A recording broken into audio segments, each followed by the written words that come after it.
agak beda ibadahnya. Ini waktu Papua kayaknya. Tapi kita bersyukur kita boleh ada berkumpul lagi di malam minggu. Ya, kalau orang bilang malam minggu malam yang panjang, bukan ya. Malam minggu adalah malamnya bersama dengan Tuhan, ya. Pemuda remaja yang ada, puji nama Tuhan, kita boleh ada, kita boleh dalam keadaan sehat dan berkumpul lagi dengan teman-teman pemuda remaja Gafra di tempat ini di awal tahun, ya. Mungkin minggu kemarin harusnya kami yang bertugas, saya yang bertugas, tapi karena ada satu hal yang mungkin tidak bisa sampai, jadi digantikan. Hari ini saya tetap harus tunduk pada gembala dan ketua untuk bertugas. Puji nama Tuhan, kita langsung saja masuk dalam kebenaran firman Tuhan pada malam hari ini. Tema yang diberikan oleh ketua ini lumayan agak deg-deg juga, ser ya. Awal tahun langsung dikasih firman, maksud dikasih ayat yang luar biasa. Kita buka di suratan Efesus 4 ayat 29. Suratan dari Rasul Paulus kepada jemaat Efesus. Efesus 4 ayat 29. Jangan-jangan ada yang dapat nih ayat awal tahun gak sih ini?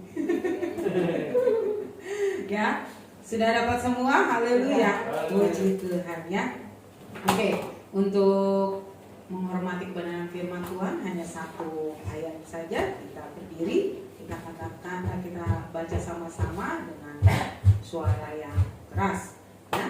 3, 2, 1. Efesus 4 ayat 29.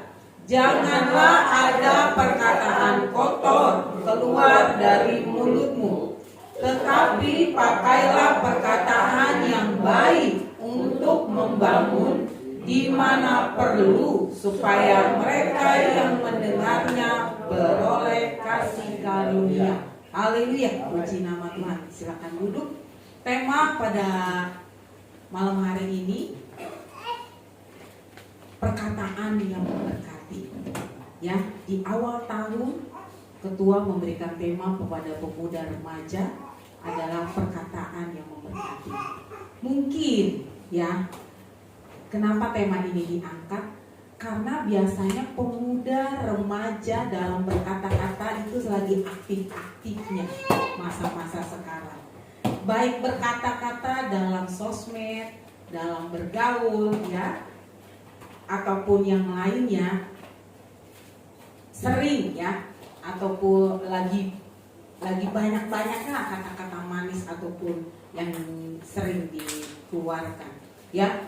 Efesus 4 ayat 29, janganlah ada perkataan kotor keluar dari mulutmu, tetapi pakailah perkataan yang baik untuk membangun di mana perlu, supaya mereka yang mendengarnya beroleh kasih karunia. Jelas dari ayat ini, Rasul Paulus menyampaikan kepada jemaat Efesus di saat itu. Dia dapat menyampaikan kalau dalam berkata-kata yang baik itu akan menghasilkan juga hal yang baik. Tapi di saat kalau dari perkataan kita yang keluar adalah kata-kata yang tidak baik atau kotor, dampaknya pun pastinya tidak baik. Betul atau betul? Betul pastinya. Nggak usah jauh-jauh lah. Dari kita tahu ya, mulut ini ada apa organ tubuhnya? Lidah. Ada lagu ini mungkin masa Tante tahu lagunya Lidah Tak Bertulang, itu zaman Bruri ya. Belum ada yang lahir kayaknya di sini ya. Jadi dengar tahu Bruri ya, papa sekalian ya. Jadi mulut kita ini walaupun organ tubuh yang mungkin tidak terlalu yang besar atau bagaimana ya, cuma dengan lidah yang ada di dalamnya itu bisa membuat orang, kalau kata-katanya itu tidak baik, halnya atau dampaknya kadang-kadang tidak baik juga. Mungkin sering kita lihat dalam berita-berita di luar, ya, sadar atau tidak sadar. Kadang-kadang ngomongnya kita datar, tapi kata-kata yang keluar itu suka kita bilang sakitnya tuh di sini loh. Sakitnya kata-katanya biasa, tapi sakitnya tuh dalam, nancep tante, gak bisa saya lupakan. Ya. Tapi kita pikir, saya cuma biasa. Masa begitu aja sakit hati? Sering gak kita suka sadar atau gak sadar kita mengeluarkan kata-kata itu? Tapi melalui Efesus 4 ayat 29, Rasul Paulus menyinggung tentang perkataan kotor ini bukan tanpa ada satu maksud atau tujuan, ya. Tapi pastinya dia terus mengingatkan, memperingatkan kembali kepada jemaat Efesus untuk bisa menjadi jemaat yang hidupnya sudah diperbarui oleh Kristus itu sendiri.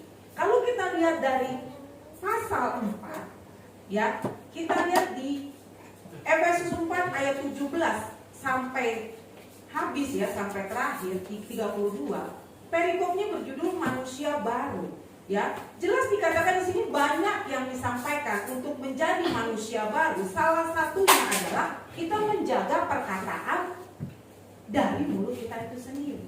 Kalau kita sudah jadi manusia baru, orang yang sudah lahir baru, pastinya dalam berkata-kata itu juga dijaga, betul ya? Ya.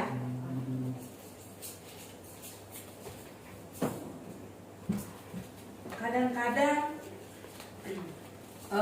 di luar sana sering kita orang dengan mudah dan gampang ngomong kata-kata maaf ya gini, nama hewan ya gitu. Padahal biasa bercanda gitu. Gitu. Saya tuh kayaknya dulu tuh ini orang kok gampang banget anak-anak zaman sekarang ya. Sampai kadang-kadang anak saya mengatakan, "Mak, kok orang itu ngomong tidak sopan ya, hewan dibawa-bawa." Tapi itu malah jadi habit, bener gak? Apalagi maaf ya, di lingkungan-lingkungan yang ya kita teman-teman, kita berharap walaupun kita ada dalam lingkungan itu kita nggak usah itu. Karena di situlah Tuhan, mereka akan melihat perbedaan mana kita sebagai manusia baru, di mana kita ada Kristus di dalam kehidupan kita. Mereka akan lihat mulutnya aja mereka jaga. Jadi mereka juga tahu berarti kita nggak akan ikut-ikutan. Setuju ya? Setuju. Jadi biarkan orang-orang di sana mengatakan hal-hal yang mungkin itu keren tante, lagi tren bahasanya, tapi di dalam Tuhan nggak ditanya itu di surga ikut tren atau enggak, ya. Yang pastinya kita harus jaga mulut perkataan kita untuk tetap selalu mengeluarkan kata-kata yang menyenangkan hati Tuhan, bukan kata-kata yang kotor, kata-kata sampah, ya. Sampah itu kalau kita lihat itu nggak perlu kita simpan, harus kita buang, ya. Karena bau, ya. Jadi kalau kita ikut-ikutan dengan mereka, pastinya ya kita juga ikutan juga jadi dalam kehidupan yang lingkungannya juga sampah, ya. Coba kita buka di Efesus 5 ayat 4, ya. Dalam ayat ini juga jelas dikatakan dalam Efesus 5 ayat 4,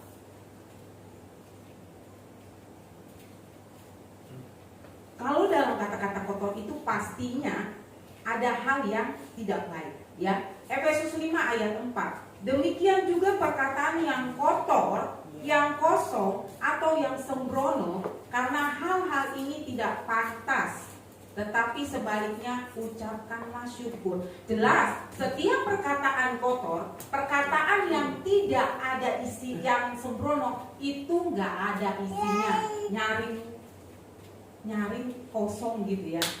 Kalau dibilang kalau peribahasa tong kosong nyaring bunyinya, ngomong aja omdo doang, ya kan? Tapi nggak berisi, banyak di luar sana. Nah, saya berharap untuk pemuda remaja di tempat ini menjadi pemuda remaja yang ada isinya. Perkataan-perkataan yang membangun, perkataan-perkataan yang pastinya yang keluar adalah ucapan syukur. Ya, jangan sampai kita kalah sama Kenneth. Dia aja udah bisa bilang haleluya. Haleluya, amin. Haleluya, amin.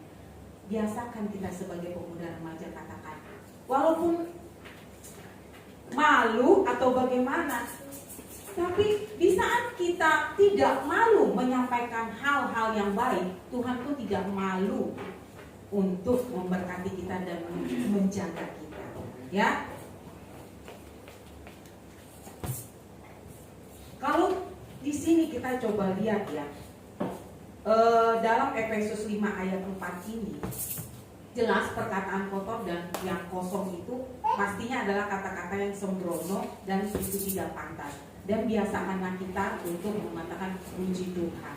Haleluya. Ya, biarlah jadi kebiasaan habit itu malah kita tularkan sama teman-teman kita sekitarnya. Dulu di tempat tante bekerja, karena terbiasa, saya suka bilang puji Tuhan. Haleluya.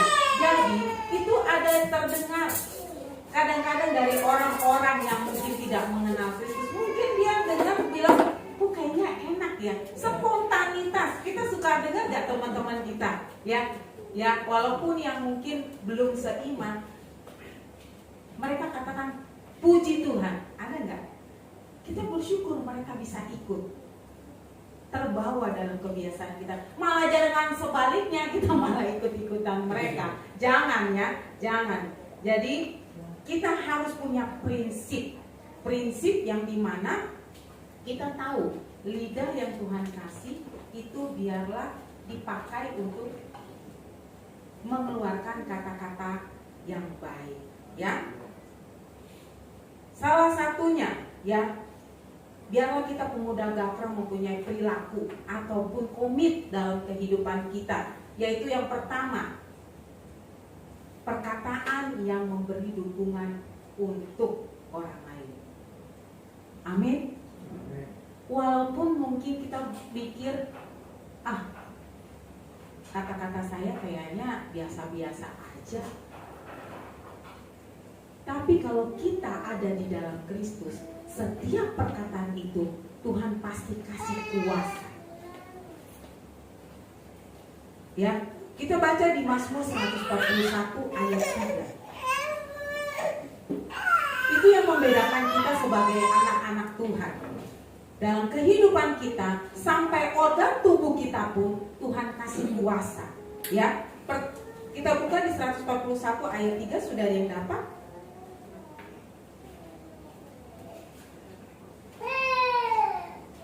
Yemima bisa bantu baca Mazmur 141 ayat 3. Mazmur 141 ayat 3. Sudah dapat? Mazmur 141 ayat 3. Iya. Awasilah mulutku ya Tuhan, berjagalah syariat-Mu. Awasilah mulutku ya Tuhan, berjagalah pada pintu bibirku. Raja Daud menulis ini, dia tahu walaupun dia sebagai raja, dia pun punya kelemahan, sehingga dia minta Tuhan untuk mengawasi dalam mulut dan bibirnya, sehingga apa yang dia keluarkan adalah perkataan yang bisa memberikan dukungan atau support bagi orang lain. Amin. Kita mau seperti itu? Amin. Ya, kita harus punya perilaku, perkataan yang bisa memberikan dukungan, memberikan support. Banyak ya, istilahnya mungkin mereka yang di luar sana tidak mengenal Tuhan. Dengan setiap perkataan-perkataan yang kita keluarkan, karena kita sering mendengar ataupun membaca kebenaran firman Tuhan, disitulah kata-kata itu yang secara otomatis Tuhan pakai dalam perkataan kita itu keluar. Dan tanpa sepengetahuan kita, Tuhan kasih kuasa. Perkataan itu kadang-kadang bisa menjadi support ataupun jadi dukungan bagi teman-teman. bagi orang-orang yang mendengar kita. Jadi ingat, setiap kata-kata itu memiliki kuasa. Karena itu mari kita gunakan dalam setiap perkataan kita untuk bisa menginspirasi, memberikan dukungan, sehingga teman-teman kita yang lagi ada dalam goncangan, permasalahan itu jadi kuat dengan perkataan kita. Amin. Lalu yang kedua, kita mau sebagai pemuda remaja melakukan perkataan yang menyembuhkan. Kita percaya gak kalau di saat kita sakit, kita punya iman, kita bilang, Tuhan, saya pasti sembuh. Pernah gak kita katakan? Pernah pastinya. Karena apa? Karena kita tahu dalam perkataan itu juga selain ada kuasa, itu juga mengandung kata-kata yang mengimani sehingga itu terjadi dalam kehidupan kita. Kita berdoa untuk orang tua kita mungkin lagi sakit, ataupun ada teman kita, doain saya dong, saya lagi sakit, sehingga mereka mungkin mereka melihat ini orang Kristen, dia punya Tuhan yang luar biasa. Saya yakin dengan setiap doa dan perkataannya saya bisa sembuh. Karena apa? Kita percaya dalam perkataan kita Tuhan izinkan dapat menyembuhkan penyakit. Kita buka di Amsal 12 ayat 18. Amsal 12 ayat 18.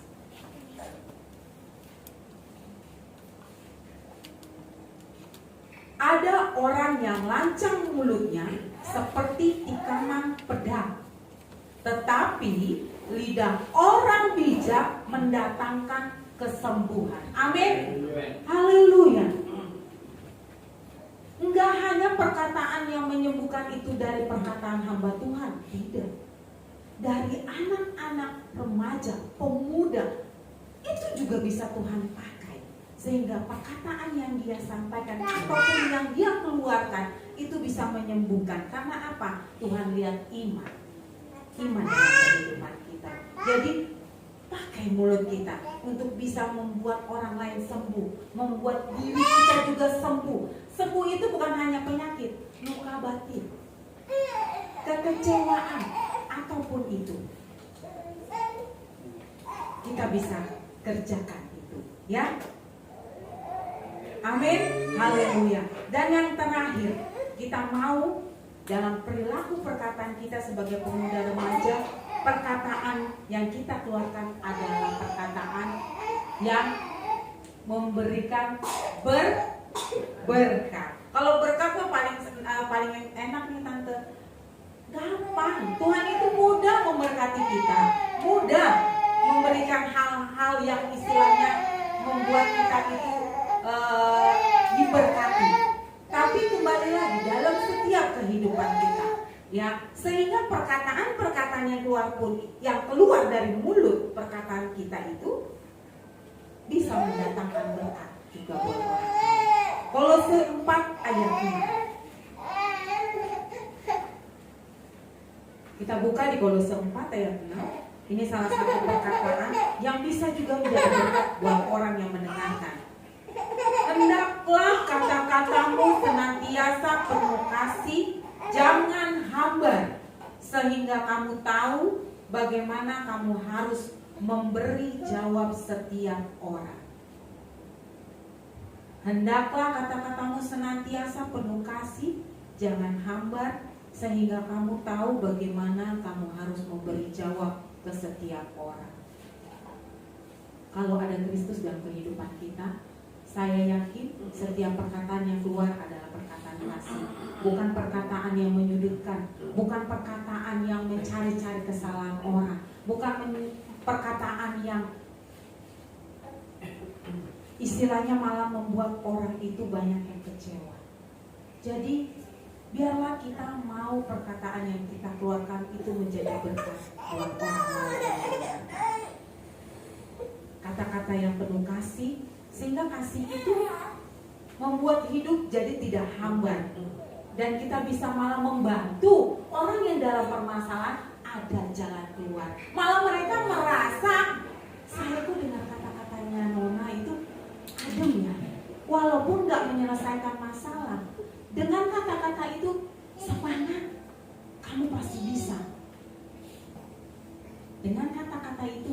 jadi termotivasi walaupun bukan ada jalan yang dia lihat, solusi yang dia lihat, tapi ada semangat dan menjadi berkat, dia boleh bangkit lagi. Karena kasih itu terpancar dari perkataannya dia.